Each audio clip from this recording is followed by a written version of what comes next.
So you say in the top line of this report, the amount of stimulus that we've seen is 5 trillion and counting.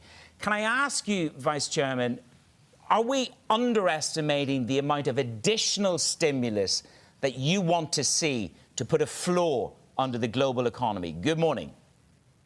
Good morning, Manus, and thank you for having me in your show.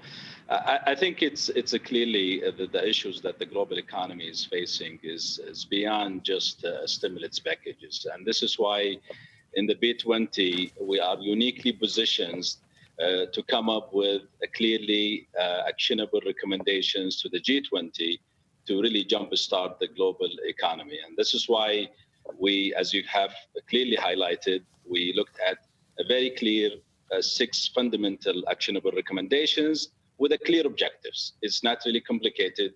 Focus on, first, people, where we need to have a very strong resilience healthcare system for our citizen, and then take it into supporting and maintaining financial stability to address the issues around supply chain, which really have been impacted severely by the pandemic, and more importantly, also revive very key sectors like the consumer sectors, which I think it's going to have immediate positive to reducing unemployment. And finally, I think it's what we have learned from the pandemic. I think it's digital inclusiveness is going to be very important to link the global economy and help, the whole nations are really recovering in a speedy manner. Yousef, can I ask you, I mean, the series of recommendations, and they are quite poignant. Is the risk that if the world and the G20 doesn't seriously take a lot of these on board with weight and power behind them, that we risk a deeper recession, if not even the risk of depression? I think G20 must, on agreeing on a shared policy solutions that really embraces a global common good. And of course, this is with uphold, a very good, balanced sovereign interest as well. I agree. I think there is a very clear understanding from our engagement with the G20 leaders, because B20 have really a uniquely positioned itself as the platform through a collaborative, inclusive, a platform that enable a very healthy dialogue with the G20. And we explained to the G20 leaders, if there is no immediate actions, not only, by the way, on the stimulus package, as I have mentioned earlier, but I think we need to introduce policy for reviving WTO. I think we need to have a cross-border free trade for the G20 and the entire global economy in order for us to help the economy revive itself as soon as possible. Well, now that's about making sure that we don't go into this protectionism mode and closing down supply chains. I was drawn to your commentary in the footnotes. Yes, Yousef, I went to the footnotes with Matthew Martin, where you talk about the dollar. And you say, keep the possibility of coordinated intervention if there is further dollar appreciation. Are you fundamentally worried about the strength of the dollar in the conversations that you're having with other leaders? Well, I think as a B20, we're fundamentally worried about the health of the entire global economy. And this is why we have been able to create our recommendations with a very inclusive, highly sophisticated engagement process. We have engaged with more than 750 leaders. We have looked at multinational organizations, institutions, and governments in order to come up with a recommendation that's really actionable and have the proper level of consensus to secure a success. And I think it's, of course, part of it, what I have mentioned, the financial stabilities, and dollar is part of it. Yes. Well, the dollar is part of that. I just want to get a sense from you, because you speak to other major business leaders. Yousef, how close are we to the necessity for intervention? Because you say here that's on the list of possibilities. It's a strong message. Well, I think what we have seen as a B20, at least from our engagement with G20, this time is different than what we have really experienced in the financial crisis. The G20 leaders, especially the finance ministers and central banks, they have been extremely proactively coming with a stimulus package that is really to support the the economy. But I would like to highlight very important elements. I think we should not load all the challenges in the global economy in the pandemic. We have started experience some slowdown on the fourth quarter 2019. And I think the pandemic has just accelerated the slowdown in the global economy, and it created a sudden shock to the system. But we have seen a very good positive response from the regulators and the G-20 leaders, specifically the finance ministers and central banks, where they have learned from the previous crisis, where they took their time to come up with a stimulus package. But this time, the issue is not only the stimulus package. The issue, I think, we need to look at certain fundamentals of the global economy that enable us to look at structural changes related to digitizations, related to our ability to have a free trade.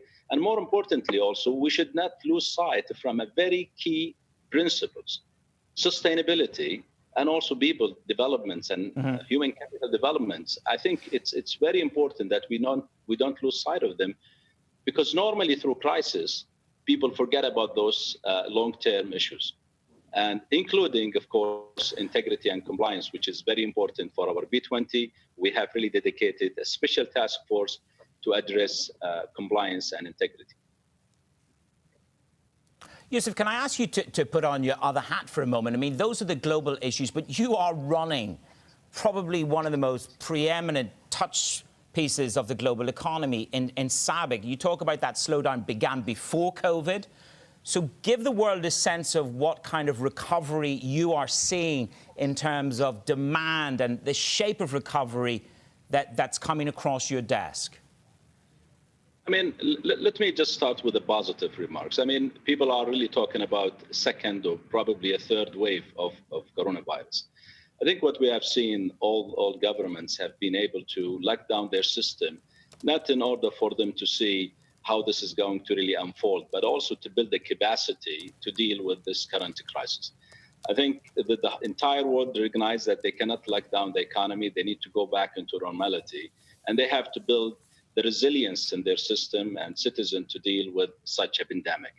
Therefore, I see, despite the fact of any second or third wave, which people are talking about, is not going to push the economy to a complete lockdown based on our previous month's experience. In terms of the outlook for the economy, I think if we need to look at a positive recovery that is beyond or basically reference to 2018, I think that will be on the first or second quarter of 2022. So we will have this year and next year a year of recovery, and that will be subject to different industry, different economy that will be well positioned to deal with those challenges. Do you think, from the business side, and this is specifically about Sabic, you had to deal with the crisis, you suspended new CapEx earlier this year. Is that going to be enough, or do you think you're going to have to do more, given what you're seeing? Well, I think it's we need to look at this beyond just the CapEx. I think we, as a company, we have a duty to make sure that we have a very strong, reliable, safe assets to secure the safety of our people and also the society and community surrounding our assets. That's initial top priority for us. And then we go into a mode of understanding how can we protect Sabic balance sheets, credit rating, in addition to continue having a very clear support to our dividend policy. And that, of course, also needs to be driven with our growth strategy to come up with how we're going to manage our CapEx. I think what the entire economy is facing is require a discipline on how we're going to bridge from today until 2022. What I can assure you that Sabic has a very strong balance sheets, enable us to really cope with the current market challenges. And as you can see from our first half of this year, we have announced a first half dividends of 1.5 SAR. And I think that's really clearly shows how resilient Sabic balance sheets and our ability to cope with this, with the current challenges. Therefore, we continue, stay the course, looking at our growth strategy and make sure that we are preparing ourselves for the next cycle. Now, it would be remiss of me if I didn't just try to get a sense of how you look at, you've obviously got 30% of Clariant. We understand that they may want to be in merger talks. Are you aware of any plans that Clariant could be holding merger talks that might dilute your stake? There is no such talks to start with at all. I can assure you with that. That is one of the short... OK, so there's no such talks as that. I just want to close off with a global question on B20 and your business. The reversal of globalization is the biggest risk to most CEOs. That's what they tell me. How would a reversal in globalization affect you and the business? Are you experiencing any reversal, and how are you managing that? Well, I think probably as we've seen from the B20, I think the pandemic, one of the positive side about it is to a lesson to the entire globe, and specifically to the G20 leaders, that globalization is the only solutions for this economy to recover. We have seen some, trade war prior this pandemic, and we see some policy. We see the WTO also facing some challenges in order for them to use their platform as a way of enhancing the global trade. But I think the pandemic has clearly indicated the fact that without collaborative, inclusive relationship between nations, cross-border trades, and in the same time adapting policy that enable the economy to really revive, it's going to be very challenging for the global economy.